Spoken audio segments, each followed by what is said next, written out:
पश्चिम बंगाल में तृणमूल कांग्रेस के नेता हुमायूं कबीर द्वारा बाबरी मस्जिद के निर्माण की घोषणा के बाद से उठा सियासी तूफान थमने का नाम नहीं ले रहा है और अब इसकी तपिश बंगाल की खाड़ी से निकलकर उत्तर प्रदेश के सियासी गलियारों तक पहुंच चुकी है। इस मुद्दे ने एक बार फिर से धार्मिक ध्रुवीकरण और राजनीतिक बयानबाजी को तेज कर दिया है। जहां एक तरफ समाजवादी पार्टी इस मुद्दे पर भारतीय जनता पार्टी को घेरने की कोशिश कर रही है, वहीं विपक्षी गठबंधन के भीतर भी सुर एक जैसे नहीं है, क्योंकि कांग्रेस सांसद इमरान मसूद ने बंगाल में मस्जिद बनाने के फैसले पर अपना विरोध दर्ज कराया है। इसी घमाघमी के बीच समाजवादी पार्टी की विधायक और अपना दल कमेरावादी की नेता पल्लवी पटेल ने एक बेहद आक्रामक और विस्तृत बयान जारी कर इस पूरी बहस को एक नया मोड़ दे दिया है। पल्लवी पटेल ने इस विवाद पर अपनी प्रतिक्रिया देते हुए बाबरी मस्जिद के निर्माण को लेकर चल रही राजनीति को सीधे तौर पर जनता के बुनियादी सवालों से भटकाने की एक साजिश करार दिया है। उन्होंने अपने बयान में भारतीय जनता पार्टी और केंद्र सरकार की नीतियों पर तीखा प्रहार करते हुए कहा कि मौजूदा सरकार जानबूझकर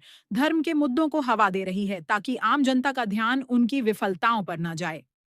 पल्लवी पटेल का मानना है कि सत्ताधारी दल धर्म का इस्तेमाल एक आवरण की तरह कर रहा है, जिसे उन्होंने धर्म की चाशनी की संज्ञा दी है। उनके अनुसार सरकार धर्म की इस मीठी चाशनी में लपेटकर उन तमाम ज्वलंत और आवश्यक मुद्दों को धरातल से उठने ही नहीं दे रही है, जो सीधे तौर पर एक आम आदमी की जिंदगी को प्रभावित करते हैं। अपने बयान को विस्तार देते हुए पल्लवी पटेल ने कहा कि आज देश और प्रदेश के सामने सबसे बड़ी चुनौती शिक्षा, रोजगार, सुरक्षा और स्वास्थ्य व्यवस्था है, लेकिन विडंबना यह है कि इन विषयों पर चर्चा करने के बजाय मंदिर मस्जिद की राजनीति को केंद्र में रखा जा रहा है। उन्होंने जोर देकर कहा कि किसान अपनी फसलों के वाजिब दाम के लिए संघर्ष कर रहे हैं, युवा बेरोजगारी से जूझ रहे हैं और आम जनता को पढ़ाई और दवाई जैसी मूलभूत सुविधाओं के लिए भी जद्दोजहद करनी पड़ डीडीएच रही है। पल्लवी पटेल के मुताबिक जब भी विपक्ष या जनता इन बुनियादी सवालों को उठाने की कोशिश करती है, तो सरकार सुनियोजित तरीके से बाबरी मस्जिद या अन्य धार्मिक विवादों को उछाल देती है ताकि असली मुद्दों पर पर्दा डाला जा सके।